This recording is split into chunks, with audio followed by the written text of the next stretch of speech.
Hello and welcome to McChats here on McGTV, youtube.com/MikeMcGTV. Follow me on Twitter at MikeMcGTV. And yeah, it's just me, Mike, on my own on this podcast right now. Before I get into some stuff here, the reason being that I wanted to kind of branch out a little bit more with McChats especially. I'm still going to be talking bad movies or Z-grade movies or just weird, obscure movies on this particular McChats podcast with Dan.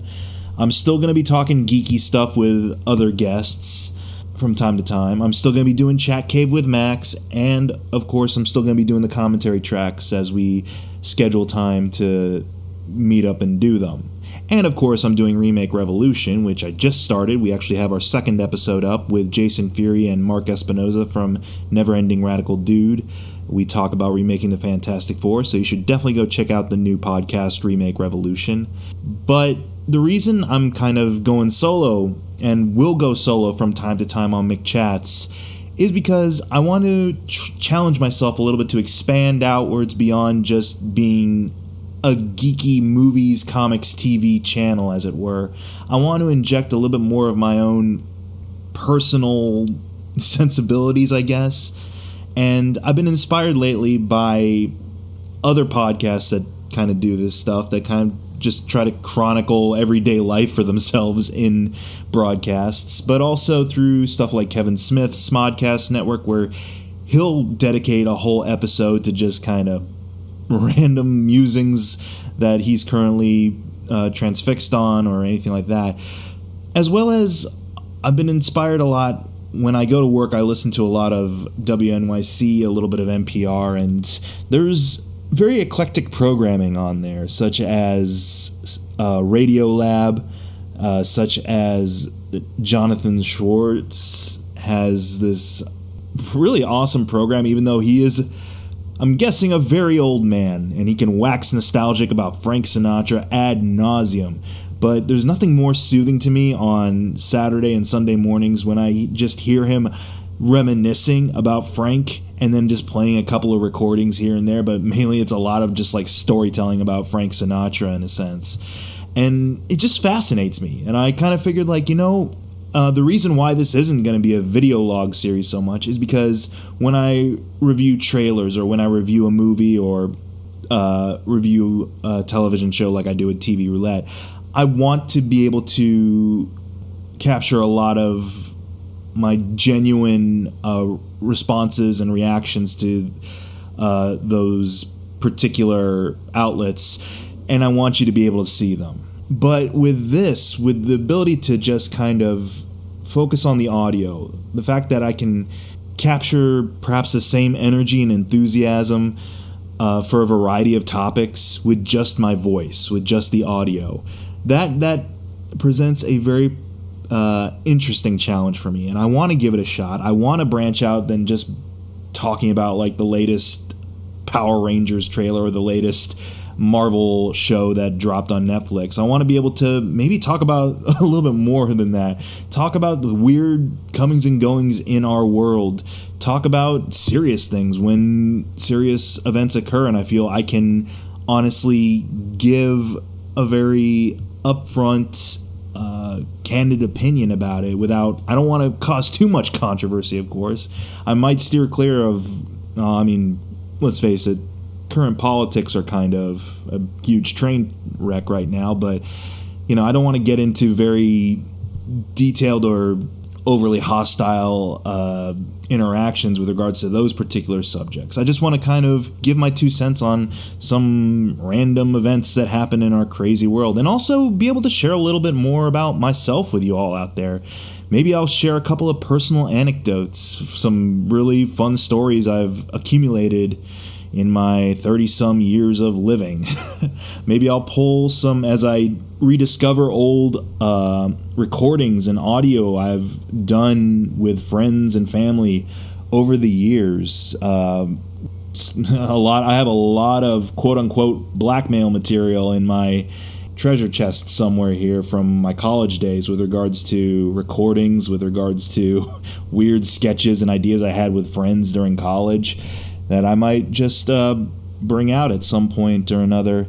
I might pull out some old McChats I used to do over on Blip TV, where I would just shoot the shit with people for about an hour, hour and a half, and just give you like highlights of, you know, what I thought were very entertaining conversations with everyday people and with my friends. This is definitely going to be something different from time to time. Like I said, it's not going to be always the format. I'm going to be revisiting reviews with Dan. We're actually going to be talking about the Coffin Joe movie trilogy in the next couple of days, hopefully.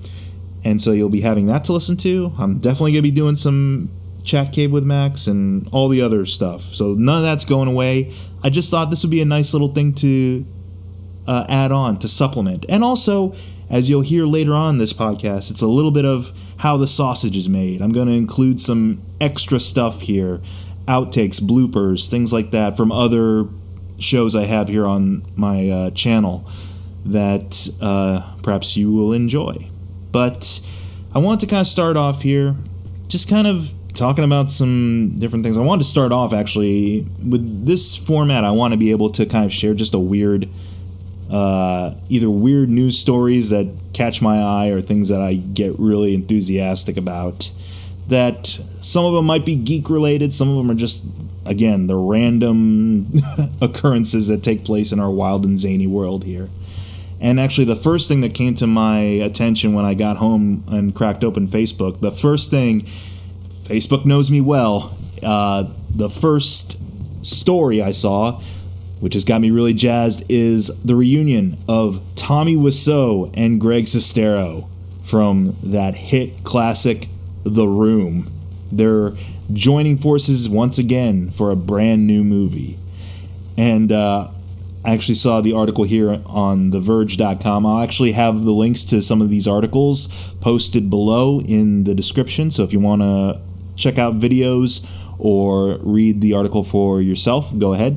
This is from The Verge today. And basically saying fans of 2003's The Room will finally have something new to quote at parties. I do love to quote me some Tommy Wiseau. Quote-unquote director Tommy Wiseau, it doesn't, I quote-unquote director Tommy Wiseau, and actor, I'll give Greg Sestero this, he seems like a pretty decent actor, are returning for another movie called Best Friends, with the R in Friends in apostrophe, so it could be Best Friends, Best Fiends. The movie is inspired by a real-life road trip Wiseau and Sestero took in 2003. Wiseau stars in the film, but leaves the directing this time to Gary Fong. Let me see really quick. Gary Fong. Let's see if that's someone with a substantial pedigree in something.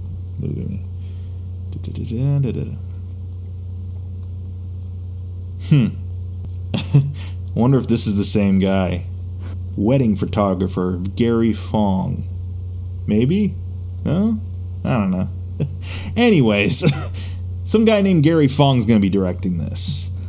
Best Friends, or Fiends, is about a mortician, played by Tommy Wiseau, who picks up a hitchhiker, Greg Sestero, who has recently been kidnapped by ninjas. It seems to have a similar stunted conversational style and convoluted plot as The Room, except with a much higher production value.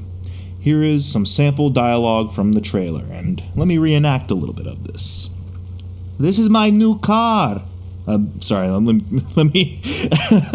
let me preemptively say, starts off with Wiseau, talks to Sestero, Sestero responds, and then back to Wiseau. So here we go. I in the trailer, I believe he's showing off a brand new red, like, convertible hot rod type car. So this is Tommy Wiseau's character starting it off. This is my new car. This is yours? Yes, it's mine. I treat myself. Very much in that spirit with regards to the dialogue. Very Roomish, definitely. After its release, The Room became a cult classic thanks to its melodramatic and not necessarily grammatically correct dialogue and dramatic sex scene music. Yeah, those sex scenes are really cringeworthy. Tommy Wiseau, you're comedy genius, or you're very memeable. You're very grisly looking too, naked. It's It's a sight to behold for sure. It might be too soon to call Best Friends Fiends another instant classic from Wiseau, but the trailer doesn't leave me much choice. I have to agree on that. When I immediately clicked the video in this link and saw the trailer, and it's weird. It is strange, out there type stuff, but I'll have to give it this. It is of very superior quality just in the photography alone. Sestero and Wiseau, it feels like Mark and Johnny just pretty much picked up where they left off in the room, except just forget Johnny blew his own head off in the end of the room. It's pretty much their characters from the room from the looks of it. And yeah, you see Sestero by the road who has a cardboard sign that says was kidnapped by ninjas or something like that. And then Wiseau picks him up in a hearse, which looks suspiciously like the Ghostbusters hearse from the latest reboot. And he shows him his job as mortician. Some girl who is no Lisa in the acting department, but she has kind of the same stilted delivery as Lisa in some aspects, is talking to Mark, and Mark's like, I invested in gold. She's like, that's funny, because I'm a gold digger. And then cut to them making out in the back room. Sure. Lots of weird stuff, weird visuals. At one point I saw Tommy Wiseau rip the face of one of his cadavers off of his own face, I think. And then, yeah, that really weird dialogue. Tommy and Greg in suits, the talk about, this is my new car. And Tommy bloodied and beaten on the beach, and then he does the horror movie eyes flare right open to the camera. It's weird. It's probably gonna be, I mean, at this point, Tommy and Greg are feeding into their memeability. At this point, they have to be well aware of this joke. It's been way too long. It's been 13, probably possibly more years that they've had between this and The Room. They are fully in the know of what kind of movie they made back then. They're fully in the know of what people are expecting from them now. So, you know what? I'm all in for this, and I'm all in for James Franco's retelling of the making of The Room, because that's apparently in the works right now, and he's got like a star-studded cast for that film. I'm looking forward to that as much as I'm looking forward to Best Friends Fiends, whatever. It is true, I'm probably going to be quoting this movie as much as The Room, and people will get annoyed by me for it, but any excuse for me to try out my Tommy Wiseau. Oh, hi, Mark. Any excuse to be able to do that. I'm all for just them embracing the crazy of their what probably started out as incompetent filmmaking, and they just fully embraced it as being, it's out there, it's weird, embrace it, love it. So that's a little bit of my nerdiness coming through, my love for anything related to Tommy Wiseau and Greg Sestero. There was something Tommy Wiseau was going to be involved in, like he was creating like a television series or something. I know he's mainly dedicated now to selling his original brand of underwear or whatever. I don't know. That's what I heard. But he was supposed to be developing like this show called The Neighbors, and he had like a weird 2-minute promo for it. I mean, it looked just as bad as The Room. It was acted just as bad as The Room. But it was basically you see him in the background with this glorious bad wig covering up his long stringy hair. Oh, man. The man's a curiosity, to say the least. So I'm definitely going to check out Best Friends or Fiends whenever it drops. Now, moving right along to what I might do from time to time here with these little filler episodes, as it were, is just type in weird news and see what pops up for the day or for the week or anything like that. And most definitely weird news from Time magazine itself, because apparently this is worth capturing on their site. In the animals section, raccoon named Stanley steals student's phone and runs away. And there's video too. This really warrants having its own post. The theft was caught on video. Alright, I'm gonna watch the video last. But let me just get the lowdown on what this is. A student at Kentucky's Bellarmine University briefly became the victim of a raccoon bandit on Tuesday night when the animal picked up his cell phone and ran into the night. At the time, Guy Williams, 19, had been recording video of the raccoon, which is frequently spotted around campus. Cool. Is there nothing to do on this campus? Is my first question, because really? Local raccoon? I've at least got like 5 or 6 of those in my backyard right now by the road. This is the biggest tourist attraction for this university since the introduction of irrigation, I guess. I don't know. I don't know. I'm sure it gets weirder or cuter or whatever, but I still can't believe that we're centering all this around the fact that someone had nothing to do except videotape a raccoon. Videotape. What an old man am I. Where was I? The raccoon, which he had named Stanley, quote-unquote, like minutes before this happened. Jesus. They had to quote like minutes before this happened just to hammer in that this is in fact a 19-year-old. The raccoon, which he had named Stanley like minutes before this happened, took off with the phone and finally dropped it when it began to ring, Williams said on Twitter. In a series of tweets that quickly went viral, Williams chronicled what happened with Stanley, who is now a campus legend. It's good to know they at least have wireless going on here, because I was about to say, it feels like there's no such thing as the internet on this campus, if this is the most exciting thing going on. Alright, so here's some of the tweets. At 11:19 last night, a raccoon just picked up my phone with its teeth and took off. And then there's video that follows. And then he has follow-up signs. I was trying to... proper spelling, but... I was trying to video a raccoon and it just picked up my phone and took off. Okay. And then he has a follow-up saying, all these people in my mentions assuming I hurt the raccoon to get my phone back. Simmer down, lol. Dude just finally dropped it. Well, I mean, that's nice to know at least. Is that at least the raccoon wasn't hurt. And are you kidding me with this? The university sent out a tweet itself. Meet Stanley, raccoon and instant campus legend. Are you serious? There's nothing else out there that can grab Bellarmine University's attention. Oh, cool. And of course, there's Harambe-esque Stanley memes already cropping up. And it's from the university itself.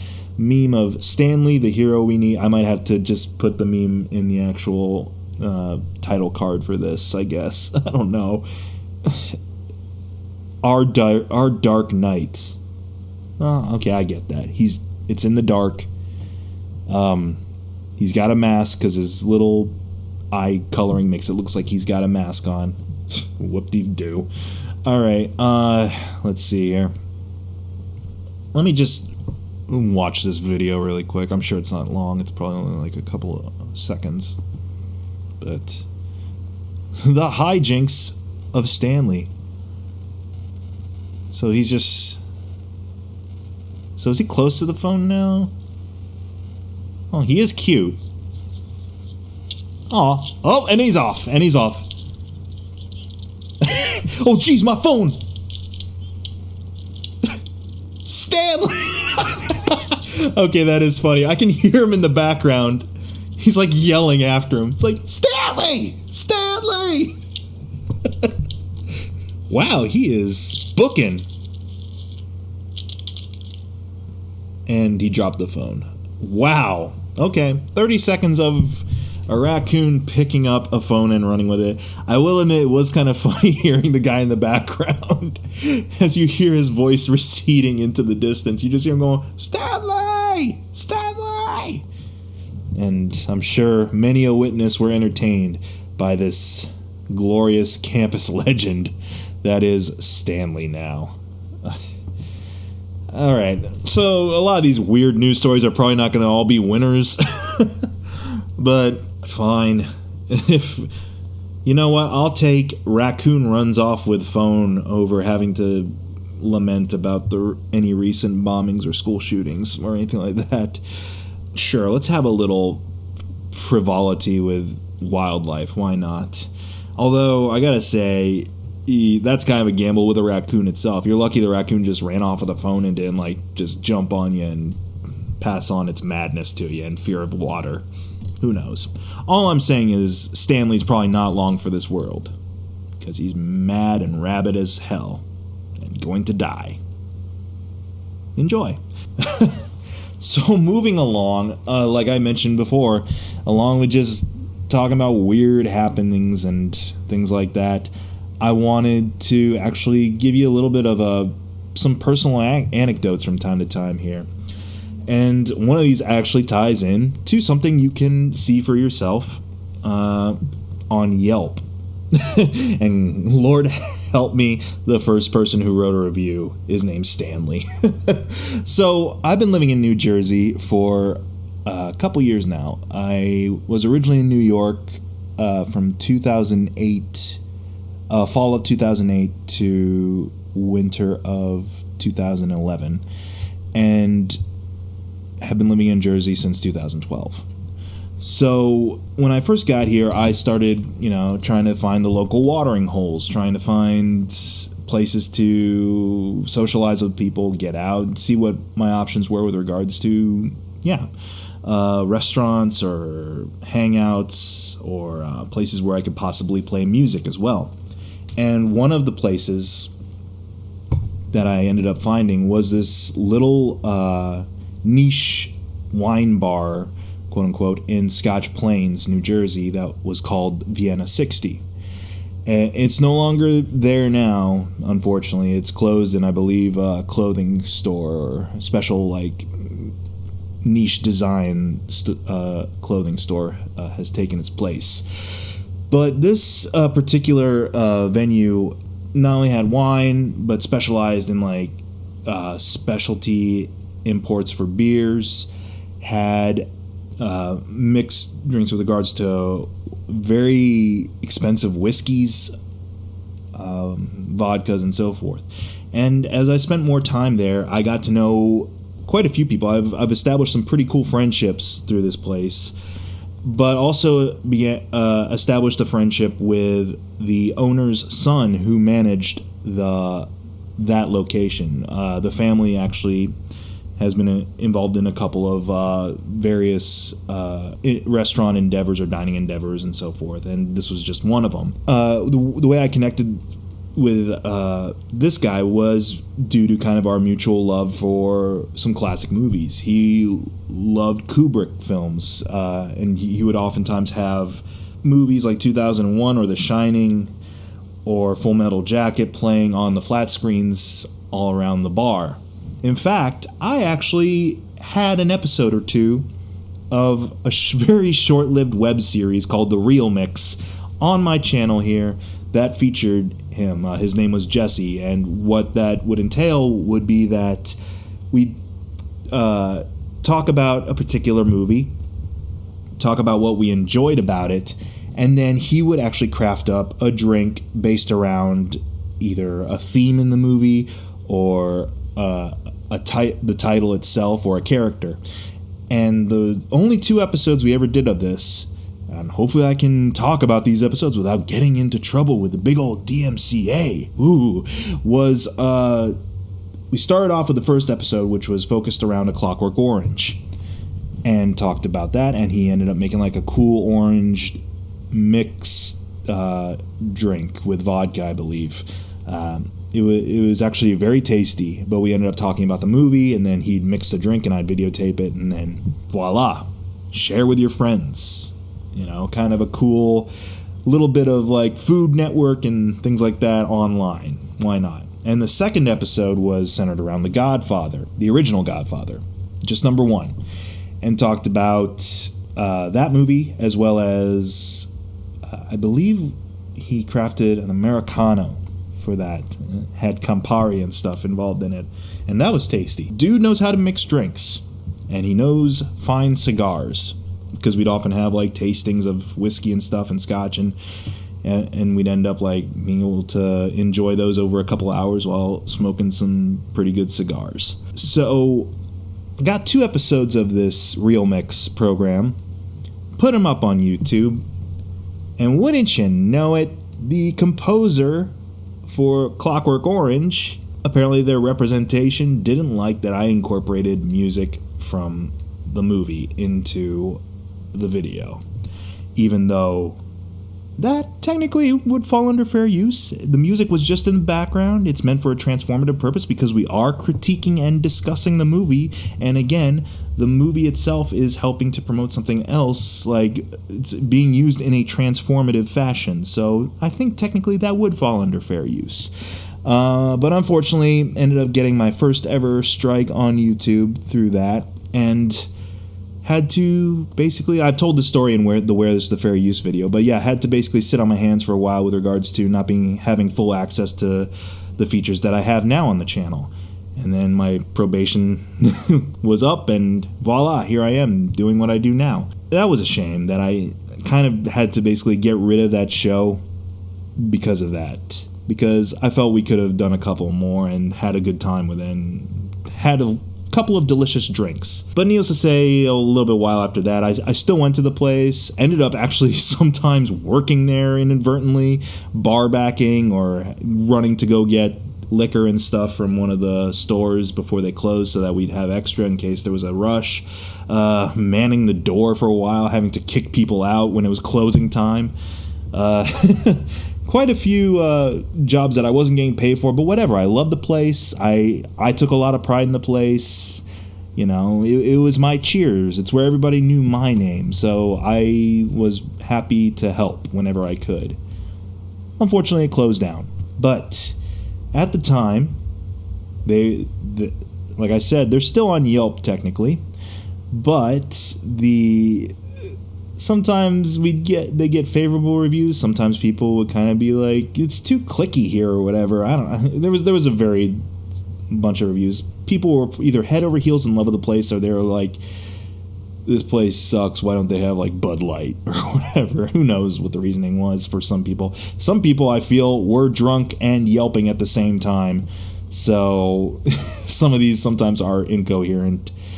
But I'll never forget, there is one review on here for Vienna 60 that won't fall under the recommended reviews, but I don't know why it wouldn't, because it's not really decrying the venue, but at the same time, it's a very strange review.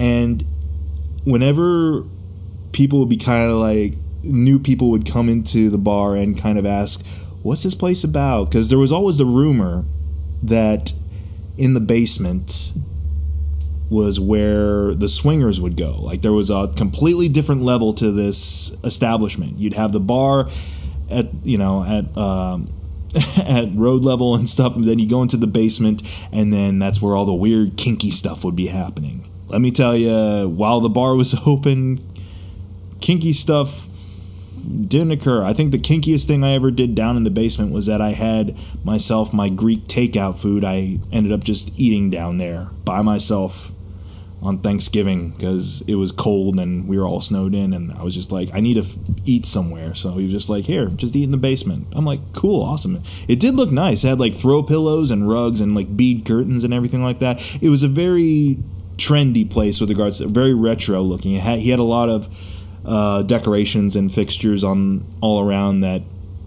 harken back to the 60s and 70s, along with, you know, the 60s and 70s movies.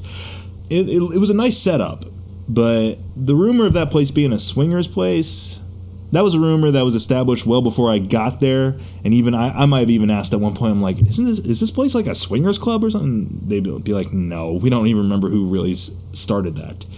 It might have started with this individual who has a very funny and very colorful account of their experience at Vienna 60. And let me just read it off here for you, because this is what I used to read off of my phone to new people who would arrive to the club. And we'd all have a good laugh. Let me see. Let me get my nice narrator voice on here. This is dated March of 2014. This is an account of an evening at Vienna 60 by Horatio. All right, already, I don't think that's the person's real name, but we'll go with it. Here we go. After perusing the barely legal talent at Stagehouse across the street, I found myself entering, winky face, what I now call the pleasure dungeon. Firstly, there was a bead-clad cubbyhole with a sign above it saying sex. Interjection here. There was a cubbyhole with a bead curtain, and there was a sign above that would say sex. Whether or not people actually had sex in there, who's to say?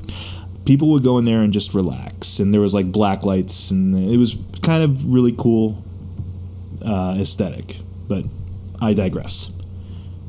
Firstly, there was a bead-clad cubbyhole with a sign above it saying sex, so I knew this was the place for me. I immediately obtained the digits of a sassy lassie with a rating of a 6, with a potential to be an 8 if she swept her hair above her right shoulder. With the digits, I sat on the other side of the bar, discharged her a sex on the beach, and proceeded to send her provocative texts, to which she answered with a bit hesitation, but finally complied. I asked the man in the bathrobe, this is my friend Jesse, he would often frequent the establishment in a bathrobe, just kind of very casual. I think he was trying to be very Hefnerish with a robe and stuff like that, but yeah. I asked the man in the bathrobe if I could take my new maiden downstairs, and he nodded ever so gracefully.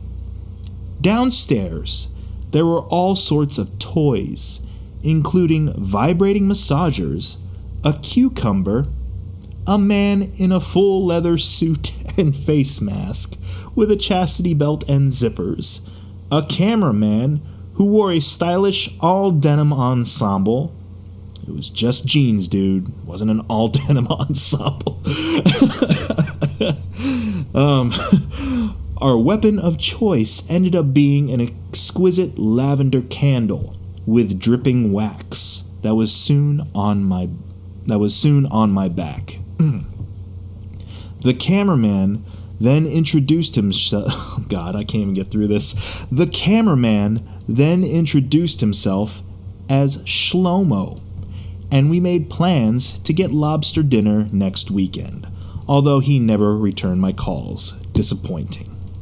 The next thing I remember is waking up next to a Vienna smoked sausage at my neighbor's cantiera, which was the day before I started my new profession as a rabbi at my local synagogue. So it had to be a good night. Overall, 5 out of 5 would recommend. A couple of things that really stick out in my mind revisiting this review. The first thing that I always find myself almost laughing at, or I always laugh at it, but I was really trying, if you couldn't tell, I was really trying to hold back on certain things for the sake of narrating the story. Obviously, I failed. But the first thing I always crack a smile at and start laughing about is the sassy lassie with a rating of 6. The fact that he has to add on, with a potential to be an 8 if she swept her hair above her right shoulder, just amuses the hell out of me. This person's a very, very good wordsmith, let's say. Then when we get to the part where the pleasure dungeon part of it, actually, the fact that all denim cameraman is named Shlomo, the full leather suit and face mask, which, again, I never saw the gimp downstairs, so I wouldn't know. And then it just kind of goes off the rails at the end, to the point where I was almost, when you first read this review, you almost start to buy that this could possibly happen, but then he has to go and get ridiculous. he has to go about the Vienna smoked sausage and being a rabbi and everything like that. Like, there's a point where you could kind of buy that there would be all sorts of adult novelties downstairs. Perhaps there were. I never overturned every throw pillow and seat cushion down there. Yeah, it's it's a very well thought out fantasy here. And honestly, it would have been more interesting if stuff like that had been happening at this particular establishment, but sadly no. And unfortunately, it probably will never happen in that area again because, not quite so family friendly. I have a lot of stories about that place. I might unveil quite a few in these filler episodes, and I might actually try to bring one or two people who share those experiences with me on here at some point. I've been meaning to get a hold of one of my buddies. Like, he and I would get pretty loaded and just have impressions off, and we just do the worst kind of impressions of people. He does a killer Bill Cosby, so he's very relevant right now. And stories about having to kick people out, stories about I'm not gonna lie, there were a couple of crazy nights and a couple of crazy events that probably occurred after said establishment closed for the night and we'd have to travel elsewhere. But we'll see. I might regale you with some more tales of Scotch Plains at some point. But I feel Horatio's wonderful account of this particular establishment is a nice kind of primer for these stories. So I might unveil a few more as time goes on. Who's to say? So that's really all I have for kind of just shooting the breeze with y'all right now. If you have requests for weird stories you would want me to respond to or read on the air, quote unquote, if you want me to read weird stories in weird celebrity voices, I've been known to do Mr. Sulu or what's his name really, George Takei. I will say I think my forte is my Al Pacino. Someone's gotta tell me what the fuck is going on in that Vienna 60. Who knows? I don't know. I'm tired and kind of punch drunk a little bit. Yeah, if you have requests for stories you'd want me to read off the air, if you're someone who's familiar with me and you're listening to this and you're like, Mike, we know there are weirder stories or weirder things you've experienced, please remind us of some of those. Most definitely I will. But like I said, I also like to kind of pull some archive stuff into the mix. So you might hear some older broadcasts. For this particular episode, I actually put together a compilation of some bloopers, some recent bloopers actually from other podcasts that I've done on McGTV. What you're going to hear following this is bloopers from the first two episodes of Remake Revolution and kind of an ending blooper from my most recent chat cave with Max, I believe. Just some build-up is that the reason there's bloopers for Remake Revolution is because that is an actual edited podcast, and sometimes if one of us gets really into a tangent or starts going off on a non sequitur, I will cut that out for the sake of, I want the episode to be as on task and compacted as possible for the sake of new listeners who might be interested in just the remake portion of it. So stuff like some major private jokes or tangents that only we would really be interested in get left on the cutting room floor. So you're actually going to hear a couple of those from the first episode with Max, myself, and Dan, and then definitely from the second episode with Jason and Mark. We get on a pretty big Westworld and Army Hammer tangent. And then what I'll wrap it up with is a little bit of me goofing on the chat cave because I'd had quite a bit of wine before and during that particular podcast with Max. So I feel that would be a nice way to kind of send us off. So enjoy these bloopers. definitely check out more of the podcasts, more of the videos here on McGTV. Again, that's youtube.com/MikeMcGTV, or follow me on Twitter at MikeMcGTV.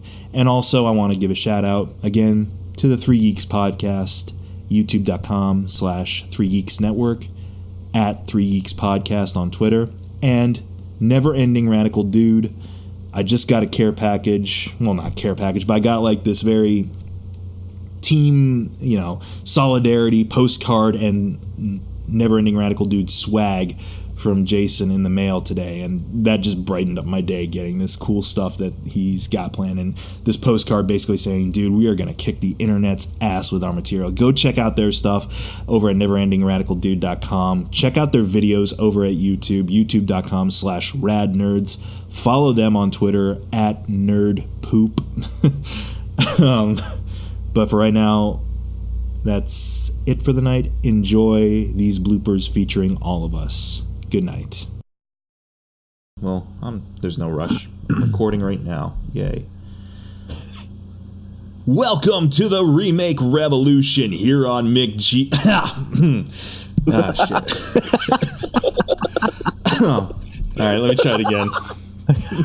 I like how this starts. This is great. That's a blooper. Cool. All right. So should we just get right into the meat of the day? That's weird sounding.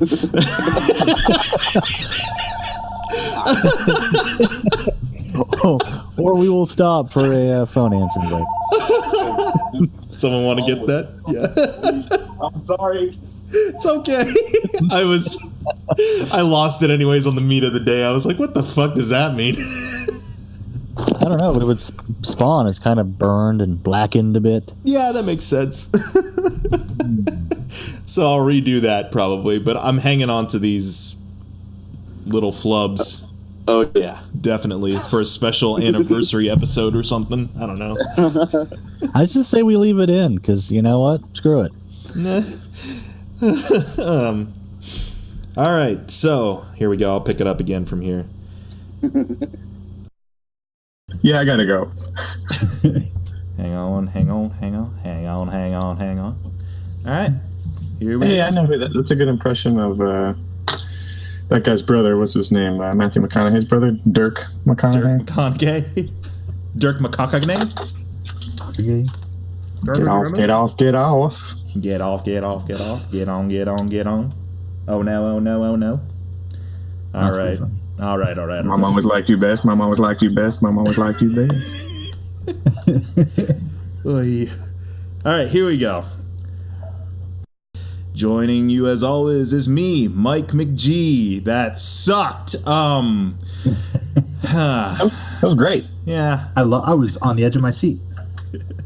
Can you edit this? Yeah, we'll edit it. With jingles?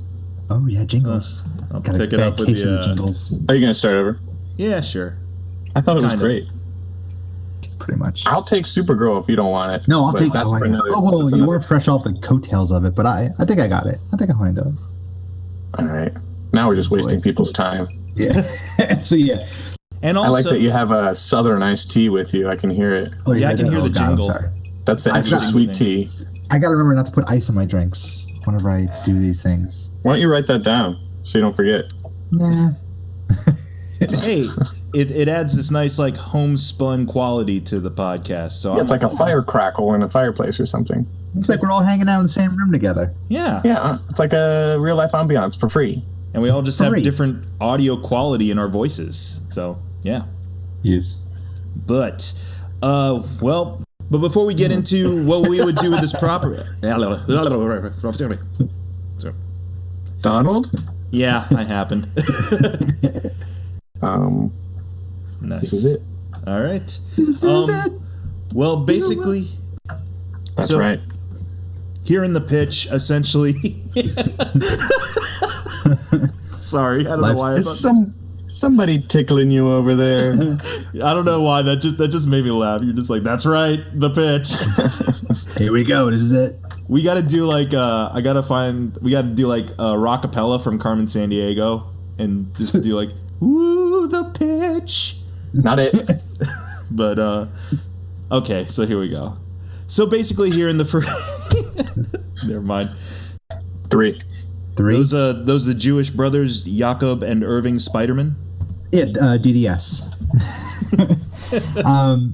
Well, I beg to differ. It is who- a physical job to put them little bubbles on your green suit and show everybody your hammy little moose nucky. Moose nuckies. Let me see your moose nuckies, son. I'm trying to make up new words to be cool. Oh, hip. I got you. Like just add a Y to already established cool things. Moose nucky. Moose nucky. Who are you? Torch. I had a little. One sec. I hate to poke a hole, but I gotta call. Oh no, never mind. I'm sorry. Laura Dern's in Star Wars, not Guardians of the Galaxy. Move on. Sorry. That's right. Oh yeah. She's gonna be in the new Star Wars. Watch War of the Worlds. Tim Robbins. Change your mind. Blow your mind. Blow your load. He's older though. That's Jason. what we're going for. Okay. Get Army Hammer in there. I take it. Let's get him with his John Hamm. Never mind. You can't just drop Army Hammer like that. I had last to. second. He just popped into my head. Army Hammer. No, he just threw it. Now we be gotta Johnny. find a role for him. He could win. Army No, he Hammer might for be- Mole Man. I'm not letting go of Army this Hammer Mole for Man Mole thing. Man. Just forget I said anything, guys. I was just thinking of Man from U.N.C.L.E. and then Man of Steel, and then they just got an Army Hammer. He's Just a pop right in there. He's for Johnny Storm, I think, right? He's what? For Johnny Storm. He'd be a good Johnny Storm, I think. Are we offering a new contender for the role? Garrett Hedlund's fine. Yeah. Yeah, right. Let's stick with What am I- Garrett. Him. What am I Army's end getting up enough doing? attention.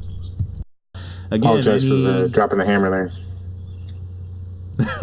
It's all right. Oh, He needs more. He was almost Batman, and he had the crappy Lone Ranger, so he needs something good. So Man from U.N.C.L.E. is a step in the right direction for him. I will give Lone Ranger credit for having one of the coolest CGI bank robbery train heists I've ever seen. I did like the last action sequence, and William Fichtner is always fun. So I will. The last action sequence was like beyond awesome. I have never seen it. The 7.5 hours before it, not so much. Yeah, you have to get invested in a long haul with the movie if you want to see it, or just see the very end of it. Just They had a good start and a good ending. Yeah, like the ending when he's handing that kid like a toy. He's like, "Here you go," but he's by the window of the train. And it goes whoosh, right out the window. I was like, "Yeah, this movie's gonna be good." And then Okay, that sounds actually pretty funny. it is pretty good. I don't know. So The moral of the story is just watch The Lone Ranger, everybody. Oh boy. if you walk away from this thing with one thing in your With head, one thought, give it a shot. Oh, don't worry. That property's going to have its day probably at some Okay. point on here. I'm sorry, I'm just throwing all kinds of mess in here. Let's just, That's it's all right. Army's fault. Yeah. Yeah, Oh. it is, always is. But you've been listening to the remake revolution. I love that. That was like, sorry. That was the most Eeyore-ish type of voice he could have had. when do we remake this episode? Yeah. Who would you want cast as Mark, Jason, and me for this episode? You've been James listening to Martin? the... Oh, Jesus. Hey, you get to watch your boy James Marsden every Sunday night now, and you get to watch him get killed over and over and over again. Spoilers. How'd you know sorry, my dude. dreams? Dude, when I was watching it last night, I did think of you for a second. I'm like, man, Jason must be happy, but at the same time, he must be pissed because all they're letting James Marsden do so far is die. Spoiler alert. Oh, you haven't seen it? No, I've seen it. But they're not going to just do that forever. He'll have his day. Well, next episode, yeah, it looks like he's got a Gatling gun and crap, so... Yeah, when he snaps out of that shit, he's going to own that show. Is So he I need to supposed watch Westworld, whatever, right? You You're have telling to. me? You better watch Oh, that I'm shit. sorry. Yeah. I'm sorry, Mark. Oh, It's actually not a spoiler. It's established within like 10 minutes of the show. and I know he's in all like 13 episodes, so Is Well, I he didn't know supposed to that. play... Is he IMDb supposed to baby. play... is he supposed to play Yul Brynner's character from the original movie? Is he the gunslinger? Oh, I don't know. I Basically, don't know. we just spoiled Westworld and Army Hammers. Pretty cool. Welcome to Remake Revolution, where we ruin all your current favorite TV shows and talk about actors who need more work. What a very M. Night Shyamalan twist at the end of this episode. What a twist! Oh, I've got a twist. Give you a twist. There is no twist. Is the twist? Hashtag Original. Last Airbender. Oh boy. Hashtag the happening. Oh man. Wait. What was the one? Was that the one about the bees Lady dying? Milk. Oh, Well, yeah. The bees dying out and the plants did it. Was pretty that was much the happening. Yeah. Yeah, the plants did. That was one of the worst movies I've ever seen in my life. Oh yeah, absolutely. What? Like, it was boring, bad acting, stupid script, everything. I about love that the movie idea was of people horrible. just randomly killing themselves. I think that's awesome, but the movie just did not.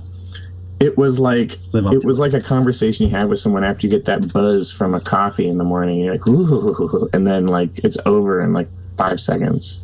Just boring fucking movie. Yeah. So add that to your takeaways. We'll remake the happening next episode. It's okay. Oh, not good. Oh, nice. Happening. Who gets to Oh, play boy. Zoe Deschanel as an alien? Yeah. Wait, what? I don't know. She looked like an alien and throughout the entire movie. She was just staring the entire time. She was so high. Yeah, probably. I She think wasn't they should either. cast Emily Deschanel Oh, from Bones. from Bones. Yeah, as Zoe Deschanel. I like I it. have never seen Bones. I'm instantly interested. Nope. Story of my life. No need. So I gotta watch Bones and Limitless now. Huh. Don't watch Bones. Nobody said that. Definitely check out Limitless though. David Boreanaz for Reed Richards. There we go. Ah, Or no. So definitely say those are worth the read. And yeah, I'm so drunk. That's not Will old staying in. chum. So be on the listen for those and on the lookout for those articles. But again, you've been listening here on McGTV. Catch us over here or over at 3 Geeks. Lots of fun stuff going on. Thank you so much for listening to this installment of To the Chat Cave, and see you next time, old chum. Mike, what? Mike. Yes. Sorry, I just thought of an end tag that we could do. Do it. You could say, all right, we'll catch us next time, or same chat time, same chat channel. Ooh. All right, I'll try to manage it with my wine infested head right now. All right, let me try again. Let me start again here. So be on the lookout for all that good stuff from both McGTV and 3 Geeks Podcast. Once again, this has been To the Chat Cave. Please join us again next time. Same chat time, same chat channel. No, not Smodcast. You wish. I wish. Oh man, I think I can use it up until. Hang on. All right, let me just do one more. Oh yeah, you're gonna edit this, right? Yeah, I'm editing, so I can fuck up as much as I want. I was so into the groove, man. Oh my god, that's great. That's great. I'm gonna hang on to these though for the bloopers, but okay, let me Yeah. try again here.